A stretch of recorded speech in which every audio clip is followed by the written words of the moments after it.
My mother's condition was critical. I rushed her to the hospital in an ambulance, accompanied by a specialist doctor I'd flown in from abroad. The rain outside intensified. As the ambulance turned onto the main road leading to the hospital, it suddenly got stuck. Cars ahead formed a long queue, and the ambulance's siren wailed in agony, yet we couldn't move an inch. The doctor, panicked, banged on the door. This road is usually the smoothest. How could it be completely blocked? I was in a frenzy when I saw my wife's assistant post on social media. Her caption read, "I'll build you a wall of traffic, a fortress of love lost." The video showed dozens of supercars speeding illegally on the emergency lane, overtaking other vehicles. Below it, my wife commented, "I'll be your female knight, clearing every obstacle for you." Almost simultaneously, the hospital called. The nurse's voice trembled with grief. "Mr. Shane, I'm so sorry. Your mother-in-law, Mrs. Reed, just passed away." The ambulance's alarm continued blaring, but all I heard was a buzzing in my ears. On the emergency lane, those supercars were still swerving recklessly. Water splashed onto our windshield like slaps across my face. Fuming, I dialed 911. "This is a formal report. Jasmine Bennett, CEO of Star Group, is suspected of dangerous driving, intentionally blocking traffic, and indirectly causing a death." Immediately after, I called my lawyer, Donovan Cole, instructing him to file a murder lawsuit against Jasmine Bennett. I also demanded an immediate freeze on all her assets. Not a single cent should remain accessible. Staring at the laughing couple in the social media post, I typed a comment, "You've built your love's foundation on a human life." Truly unmatched. I locked my phone, suppressing the boiling hatred in my chest. Finally, the supercars sped past the emergency lane. The road cleared. The ambulance's siren roared again as it sped toward the hospital. But when I burst into the ER, it was too late. My mother lay motionless on the bed. I staggered forward. Her eyes were shut, her face and neck swollen and purple from suffocation. Her exposed arms, however, were gaunt and shriveled, barely thicker than my wrist. Countless tubes ran through her body, and her arms were covered in dense needle marks and bruises. I reached out tremblingly, but her skin felt like ice. A young nurse, eyes red, approached. "Mr. Reed, please accept my condolences." She handed me a hastily scribbled note. "Your mother left these words when she was conscious." The handwriting was unmistakably my mother's. "I can't hold on anymore. Shane, you and Jasmine must take care of each other. Your stomach has always been weak. Remember to eat on time. In the next life, I'll still be the mother of my good boy." Tears splashed onto the note, smearing the ink. I collapsed to the floor, sobbing uncontrollably. Just then, my phone rang shrilly. It was Jasmine. I answered numbly. Her roar blasted through the receiver. "Shane, are you insane? Why did you freeze my cards? Do you know how humiliated I am because of you?" Enraged, I snapped, "Jasmine, you took your little assistant for a joyride and killed my mother. And you have the nerve to question me. Listen carefully, you'll never get another cent from me. I'll not only freeze your accounts, but also make sure you and your precious Luke rot in jail." I hung up and blocked her. Clutching my mother's icy hand, tears streamed down my face. "Mom, I'm sorry. I swear, I won't let those two murderers get away." I smoothed her hair and stood to find the doctor to handle the arrangements. As I reached the door, I overheard nurses whispering, "God, so the CEO of Star Group is his wife. And the woman on the bed is her mother-in-law." Exactly. That road was always clear. She ruined traffic just because she was racing with her assistant. The ambulance was delayed by 3 hours. The doctor said if they'd arrived 10 minutes earlier, Mrs. Reed might have survived. She was literally dragged to death by her own daughter-in-law. And for what? To cheer up her assistant. How inhuman. Their words made it harder to breathe. I leaned against the wall, catching my breath before heading to the doctor's office. I'd like to arrange my mother's funeral. After settling the formalities, I returned to my mother's room and gently wiped her body with a towel. Then the police called. "Mr. Shane, we've detained Jasmine Bennett. She's refusing to cooperate and keeps demanding to see you. Can you come to the station now?" Looking at my mother's purple face, My gaze turned icy. I'm on my way. I asked a nurse to watch over her body and took a taxi to the precinct. The moment I entered, Jasmine shot up and screamed, "Shane, you, what the hell? I just took Luke out for a drive. Do you really hate me this much to call the cops?" Her companion, Luke, offered a pitiful apology. "Mr. Shane, don't blame Ms. Bennett. It's my fault. I've been upset lately, and she kindly took me out to cheer me up. Punish me, not her, please." I glared at their act, hatred burning in my eyes. "Fine. Consider it done." In a flash, I raised my hand. Smack. Smacked out. Luke's cheeks ballooned instantly. He staggered and fell, covering his face as he whimpered. Jasmine rushed to shield him, barking, "Shane, you. What the F** are you doing? How dare you hit him?" I laughed coldly. "Why? Because he helped kill my mother. And you're next." Before I could finish, I kicked Jasmine hard in the stomach. Thud. Unprepared, she crumpled to the ground. Luke screamed and scrambled to help her, crying to the nearby officers, "Officer, he's assaulting her. This is intentional harm. Do something." The police lazily stepped forward, feigning intervention. "Sir, no violence in the station." I flexed my wrists and addressed them. "Fine. I won't hit her." I paused.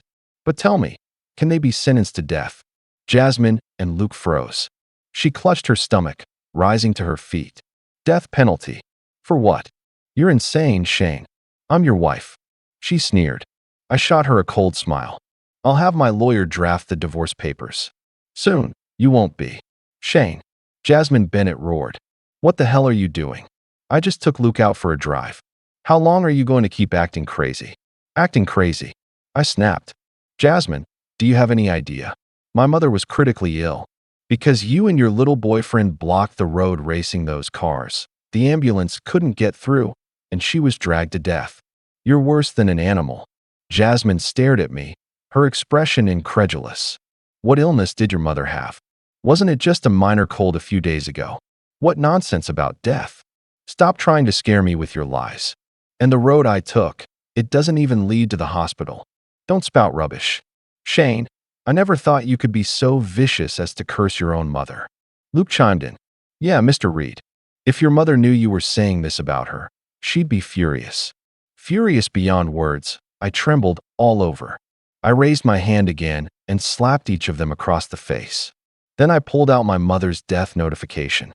"Look closely. The surveillance footage clearly shows your convoy blocking the emergency lane. You are the murderers who killed my mother. I won't let either of you off the hook." Jasmine still refused to believe it. "You forged the death certificate just to deceive me. Shane, you're really ruthless." The police had no choice but to play the surveillance video. In the video, dozens of supercars had completely blocked the emergency lane. Behind them, an ambulance was trapped, unable to move. The police looked at them sternly. "Ms. Bennett, your actions not only seriously violated traffic regulations, but also indirectly led to the death of Mrs. Reed. If Mr. Reed does not choose to settle this, you will not only face huge compensation, but also go to jail." Jasmine stared at the video intently and then at the death notification. Her face turned pale. Only then did she realize that she had indeed caused the death of my mother. "Hey, Zhu." Realizing this, she staggered towards me. I didn't mean it. I really didn't know. I didn't know about Mom. I was wrong. Hey, Zhu. Forgive me this time, okay?" I cut her off directly. "Save these words for the judge." With that, I turned around and walked away. "No." Jasmine rushed over, knelt down in front of me with a thud, and hugged my legs tightly. "Hey, Zhu, you can't sue me. For the sake of our son, please forgive me this time. How can you bear to let our son have no mother at such a young age?" Looking at her, I felt nothing but disgust. My son didn't need a murderer as his mother. I was determined to sue both of them. I broke free from her grip and strode out of the police station. Once outside, I immediately called my lawyer. "Donovan, draft the divorce papers. I want Jasmine to leave with nothing." "Sure thing, Mr. Reed." After hanging up, the thought of my son tightened my chest. My mother's passing and my own actions. I couldn't bear to think of the impact on my 5-year-old child. I quickly contacted my brother. "Xiangzi, I need to send Andy to you for a while. Something's come up." "No problem." Bring him over. But when I got to the school, the teacher informed me that my son had already been picked up. My heart sank. I immediately asked to review the surveillance footage. It showed that it was Jasmine's assistant, Little Lee, who had taken Andy. I quickly called Little Lee. Assistant Lee, where did you take Andy? His voice was full of apology. Sorry, Mr. Reed. It was Ms. Bennett's orders. I had no choice. She said you should come to the police station. She has something to say to you. I immediately turned around and rushed back to the police station as fast as I could. Jasmine was already waiting there. Jasmine, where's my son? Seeing my panicked expression, she smirked. Hey, Zhu, I had no choice. Don't blame me. Don't worry, I won't hurt Andy. He's my son after all. Just give the police the forgiveness letter and unfreeze my assets. I'll bring him back right away. I stared at her. What if I don't? Her smile vanished instantly, and she glared at me coldly. Then you'll never find him. As soon as she finished speaking, I received a photo. It was Andy. Assistant Lee has already taken him on my private plane to a small island overseas. Hey, Zhu, the police won't be able to find him. I was so angry I could have torn Jasmine apart. But for my son, I had to compromise. Fine, I agree. I gave the police the forgiveness letter and lifted the freeze on Jasmine's assets. She quickly sent me my son's location. I rushed there, held my son tightly, and took him to my brother's place. A few days later, Jasmine and Luke were released after paying a hefty fine. When she got home, she found the divorce papers on the coffee table. When she saw the terms, she gets nothing and my son's custody goes to me. She exploded. Shane, are you out of your mind? I'm not signing. She tried to explain. It wasn't my intention with your mom. I'll go to her grave and kowtow a few more times, apologize to her. And as for our son, how can you raise him alone? He'll get bullied without a mother. Smacked out, I slapped her hard across the face. You don't deserve to visit my mother's grave. You murderer. You killed your own mother. In law, and now you're using our son to threaten me. Jasmine, I'm divorcing you. She covered her face, eyes wide in shock. I won't divorce. Shane, I know you're upset. Forget about me calling the cops. I'll go stay somewhere else for a few days. I'll come back once you've calmed down. With that, she actually turned and walked away. I watched her retreating figure, my molars grinding in fury. I called my lawyer again. Donovan, forget the papers. File for divorce immediately. Then I dialed the company's internal line. Cut all ties with Star Group immediately. Take back every core project I've set up there, one by one. It's time to bankrupt the Xia family. The next day, I arrived at the office and was about to unlock the door with my fingerprint. But before I could touch the sensor, the door clicked open. It wasn't locked. A bad feeling washed over me. I pushed the door open and froze. Blue curtains. A tacky pen holder. The desk was cluttered with luxury watches and figurines. On the wall hung a photo of Jasmine and me, but my face had been scratched up with the word loser scrawled in red. This was clearly Luke's doing. My desk. My bookshelf. The antique collectibles I'd sourced from around the world, gone. I suppressed my rage and scanned the room. Then I spotted it, the object propping up the desk leg. It was my core quarterly business plan, which I'd pulled all-nighters to finish. I stormed to HR, who gave the order to mess with my office. I barked. The HR manager stammered, Mr. Reed. It was Ms. Bennett's instructions. She said to pack everything into storage. I dashed to the storage room. All my hard work, antiques, books, files, trophies, was piled up like garbage. Fuming, I spun on my heel to confront Jasmine. Where is she? I barked at the HR manager, who stammered, Ms. Bennett. She's not in the office. Where did she go? Before she could finish, my phone pinged. A new post from Luke Grant. Thanks to Ms. Bennett for taking me to the gala. I've finally seen the upper class in person. The photo showed him in a tailored suit, holding Jasmine's hand, grinning from ear to ear. I paused, then scrolled to his profile. Days ago, he posted another, grateful for Ms. Bennett's trust. I won't let her down, the photo. The disaster she'd made of my office. While I was grieving my mother's death, they were stealing my life and partying. Rage blurred my vision. I grabbed my phone and called my guards. Get your team to the office. Now. They arrived within minutes, all business. I pointed to the storage room. Bring out everything that belongs to me. Untouched. Then I nodded at the trashed office. As for the garbage in there, demolish it. Yes, Mr. Reed. The sound of shattering glass and splintering would fill the air. Luke's precious figurines and designer gear were reduced to rubble. Satisfied, I turned to Jasmine's corner office. I reached for the fingerprint lock, denied. My old office. Denied again. I whirled on the HR manager. She told you to delete the access, didn't she? Her face went white. Why, yes, Mr. Reed. Ms. Bennett's orders. Good. Excellent. I stepped aside and signaled my guards. Tear this door down. Just as they moved, I stopped them. Wait. I'll do it myself. I yanked a fire axe from the emergency cabinet and swung. Crack. The wooden door split wide open. I kicked it in and stormed inside, smashing everything in sight. Jasmine's antique vases, her designer knickknacks, all turned to dust. When the rage subsided, I stood amidst the wreckage, snapped 2 photos, and posted them with the caption, "Ruins look better with trash like her and her mutt." Jasmine's phone rang almost instantly. I put it on speaker and dropped it on her desk. What the hell is this post, Shane? She screamed. You destroyed the office. I lounged on the lone intact chair in her office, propped my feet on her desk.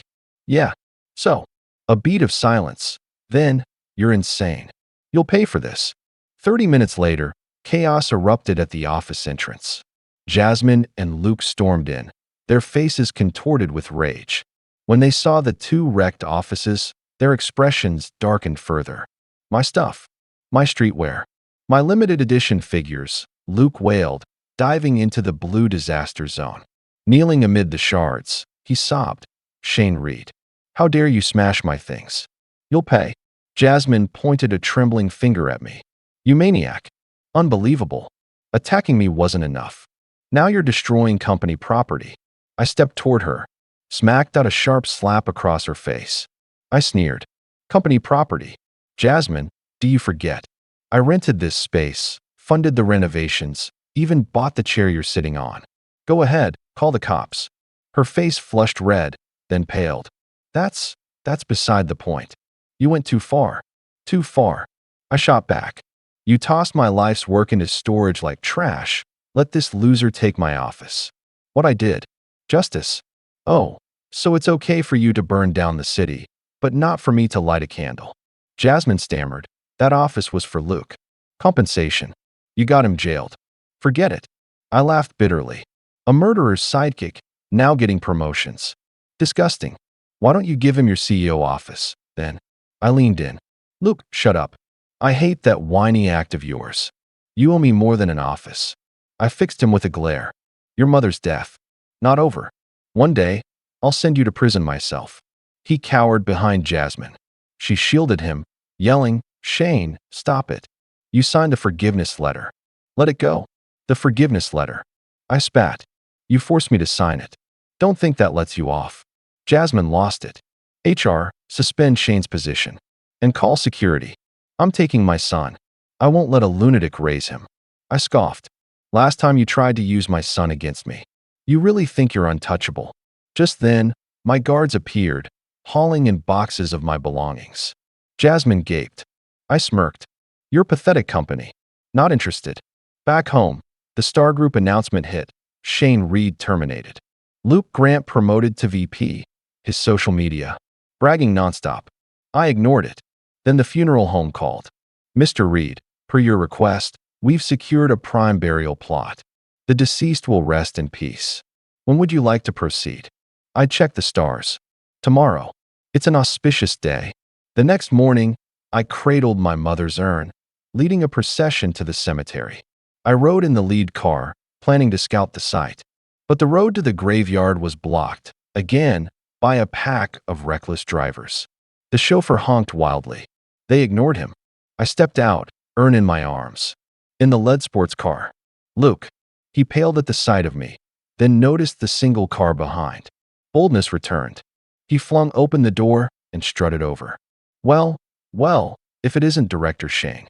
Your mom's dead, and now you're looking for trouble in the middle of nowhere. I locked eyes with him, voice like ice. Move your cars. He smirked. Make me. Oh, you're tough, huh? The same guy who smashed up my office without backup. He leaned in, waving the urn. This thing. Smash it for me. Apologize. Before I could react, he snatched the urn and hurled it to the ground. That old hag deserved to die. Jasmine protected me. What are you going to do about it? It's just ashes. My head exploded with a thunderous buzz. I froze in place. Luke barked orders at the thugs behind him. They swarmed my driver, pummeling him with vicious kicks and punches. Meanwhile, two of them pinned me down, leaving me no room to struggle. Luke pulled out a switchblade, his eyes glinting with malice as he slowly approached me. Shane Reed, what the hell do you think you are? Ordering me around like you own the place. He sneered. Back then, you used your seniority to nitpick everything I did. But now, you're just a fired nobody. What do you have to compare with me? He leaned in closer. Let me make this clear. Everything you had is mine. I'm not just taking your VP title. I'm making sure you're finished for good. Once you're crippled, Jasmine won't even want to look at you. His words dripped like venom from a demon as he inched toward my lower body.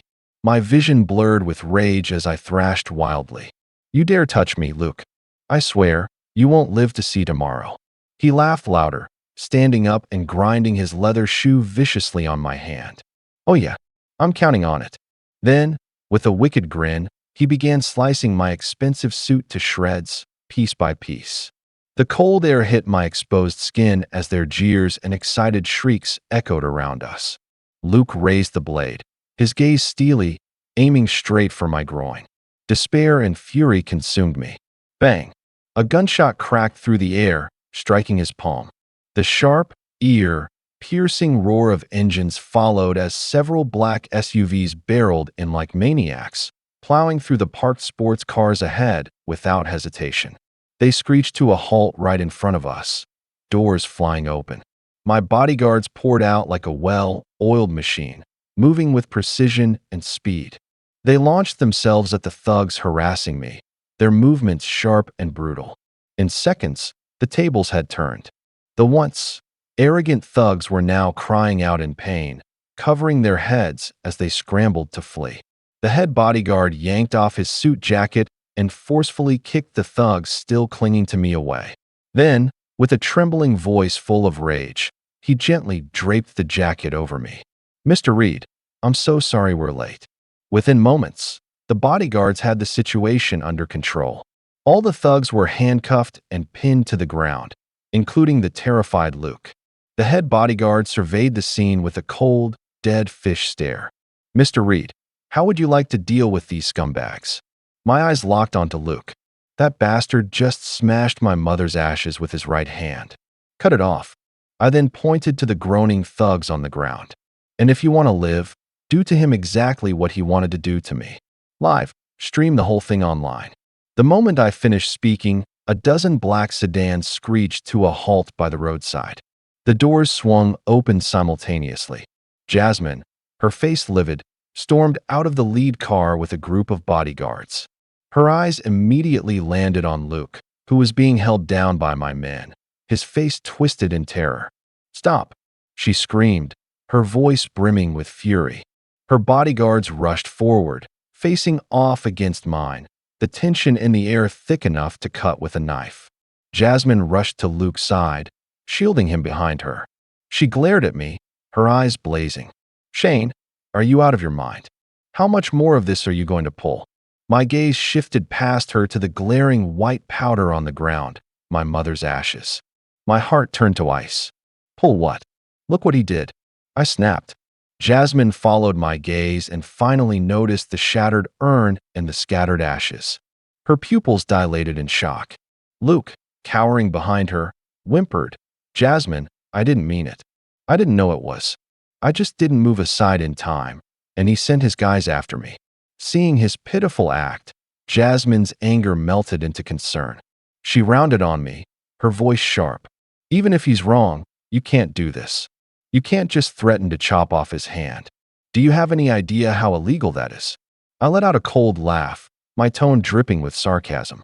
Well, look who's not a total idiot when it comes to the law. But only when it suits you. Huh, Jasmine?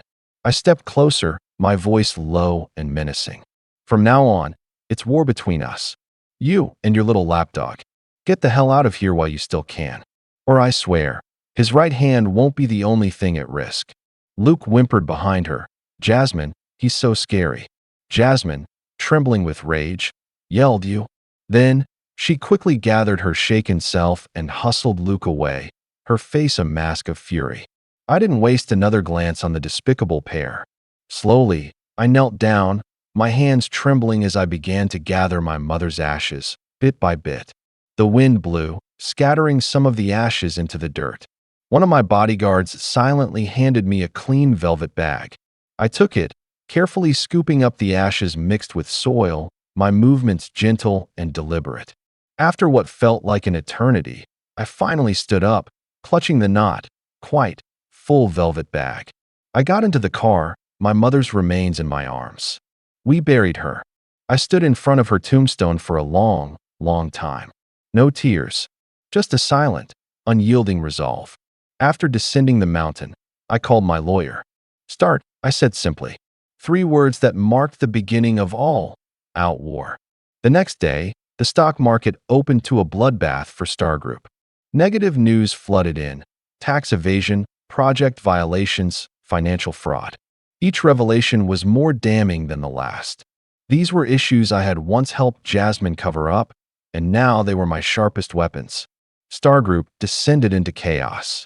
Partners frantically called, demanding immediate termination of contracts and withdrawal of funds. The bank followed up with urgent calls, insisting on the immediate repayment of all loans. The company's phones were ringing off the hook. Jasmine sat in her CEO's office, her hair a mess, ranting and throwing things. "How did this happen? Where's the PR team? Get them to fix this." Her secretary stammered, "Ms. Bennett, the evidence is solid, and the media has powerful backers. We can't suppress it. And our core data has been wiped." Jasmine slumped in her chair like a deflated balloon. That core data was the lifeblood of the company, always under her personal control. She never imagined I'd go this far. She frantically dialed my number, only to find herself blocked. Luke walked in, seeing her shattered state. "Jasmine, what's going on? Is it the company?" Jasmine looked up at him, her eyes complex. "Didn't you just get promoted? Any ideas on how to save the company now?" Luke's face froze. He was just an assistant, clueless about high-level business. He stepped forward, trying to massage her shoulders. "Jasmine, don't worry. We'll figure it out. Worst case, we'll sell the company and move abroad. We'll still live well." Jasmine shoved him away violently. "Sell it. You make it sound so easy. This is my life's work." Only then did she realize that Luke was nothing but a whiny crybaby, utterly useless. And the man who used to handle everything for her was gone forever. Luke's eyes welled up as he snapped, "I was just thinking of you. If it weren't for Shane Reed, our company wouldn't be in this mess. It's all that madman's fault." Jasmine waved him off irritably. "Just get out. I need some air." Reluctantly, Luke left. The moment he stepped out, he pulled out his phone and searched for Star Group's market value. His face darkened at the dismal numbers. He had pursued Jasmine for her status as a CEO's wife and her boundless wealth, not to be saddled with a broke loser. Meanwhile, I sat in the top floor office of my own company. My assistant knocked and entered, reporting respectfully, "Mr. Reed, we've successfully acquired 30% of Star Group's shares. Several of their core projects are also under our control." I took a sip of my coffee. "Keep going. I want it all, not just 30%. Star Group's crisis deepened. Within just 3 days, the company was on the brink of bankruptcy. Employees were in a panic, handing in their resignations left and right. Jasmine exhausted every possible means, begging everyone she knew. But those former so-called brothers now avoided her like the plague. In the business world, no one would rescue a doomed man. Desperate, she came to my company. Without an appointment, she was stopped by the receptionist. She shouted my name wildly in the lobby, acting like a maniac. Eventually, the security guards dragged her out, and she landed in a heap at the company's entrance. She had never suffered such humiliation. She waited downstairs from dawn to dusk. Finally, she spotted me. I emerged from the building, dressed in a sharp suit, exuding confidence and vitality, a stark contrast to her disheveled state. Jasmine rushed over and grabbed my wrist tightly. "Shane, let's talk." Her voice was hoarse, and her bloodshot eyes were filled with pleading. I tried to shake her off coldly. "Jasmine, there's nothing to talk about between us." But she clung even harder. "I'm begging you, just let the company go. It was our hard-earned achievement. Don't you remember those days we worked together? Have you forgotten?" I found it laughable. Hard-earned. When you were cozying up to your little assistant in my office, did you ever think about our hard work? When you got my mother killed because of him, did you remember our past? Now that you're desperate, you think you can stir up old feelings with these worthless memories. Dream on.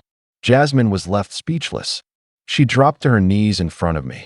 "I know I was wrong about your mom. I really do. It was an accident. I never meant for her to die. Can't you give me another chance?" I looked at her coldly. "A chance? When my mother was lying in the emergency room, who gave her a chance? When you used my son to threaten me, did you give me a chance?" Jasmine slumped, releasing my hand. "What do you want me to do?" I straightened my wrinkled sleeve and said icily, "I want you to lose everything. You and your little assistant will pay for my mother's death with your blood." With that, I turned and walked away. Jasmine screamed after me, "Do you really hate me that much? Were all those years of our relationship fake?" I paused briefly but didn't look back. True feelings are rare. I gave them to you. Unfortunately, you treated them like trash and threw them away. A car pulled up, and my bodyguard opened the door. I got in and drove off. Jasmine stood alone, watching the taillights disappear into the night. She picked up her phone and saw dozens of messages from Luke, all complaining about money and asking for luxuries. "Jasmine, when are you going to buy me that limited edition watch you promised? The maids are gone. Who's going to cook? I'm hungry. Do you even have any money left?" Jasmine turned off her phone in frustration. For the first time, she began to wonder if it was worth ruining her life for such a man. Jasmine returned to the once luxurious villa, now empty except for Luke. Seeing her, Luke rushed over, not asking how she was, but immediately holding out his hand. "Where's the money?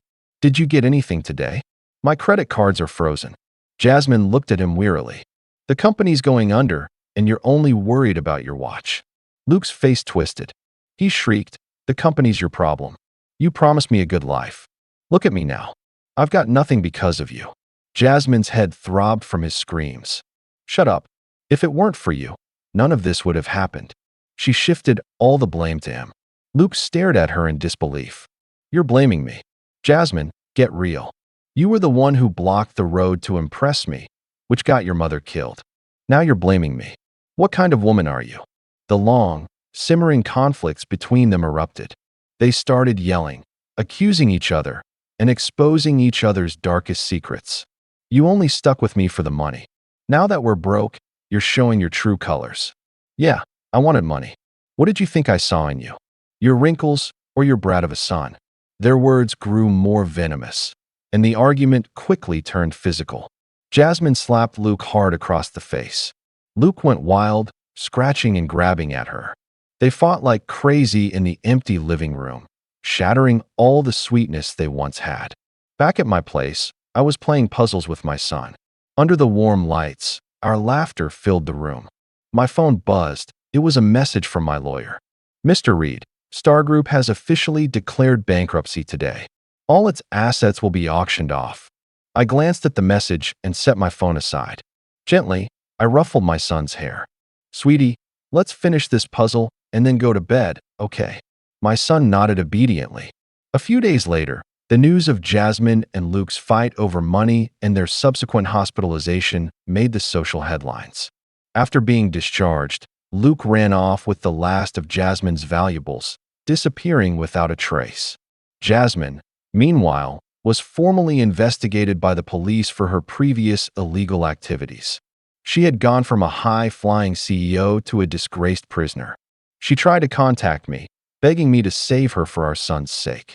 But my phone was permanently out of reach. 6 months later, I successfully integrated all the quality assets of Star Group and founded a new company. At the opening ceremony, As the chairman of the new company, I stood on the stage, confident, composed, and radiating success. The audience erupted into thunderous applause. After the ceremony, my lawyer approached me. "Mr. Reed, the final verdict for Jasmine's case was announced today." I sipped my champagne and asked, "What's the result?" "Multiple charges. She's been sentenced to 15 years in prison." The lawyer paused. "Also, we found Luke. He scammed the last of Jasmine's money, lost it all gambling overseas, and was being chased by gangs. A few days ago, his body was found in an alley in the slums." I showed no reaction. I simply nodded. "I see. Good." A reporter pushed forward, thrusting a microphone in my face. "Mr. Reed, as one of the most successful businessmen today, what are your plans for your love life?" I looked into the camera and smiled. "My life isn't defined by love. Right now, I'm focused on my career and taking care of my son." A few days later, I took my son to visit my mother's grave. Fresh lilies adorned the tombstone. The photo showed my mother with a gentle smile. I placed a picture of the new company on the grave. "Mom, I did it. I avenged you. From now on, I'll live my life for both of us." I held my son's hand and said softly, "Say goodbye to Grandma." My son waved obediently. "Goodbye, Grandma." Sunlight filtered through the leaves, casting dappled shadows on us. I looked up at the sky. It was clear and boundless.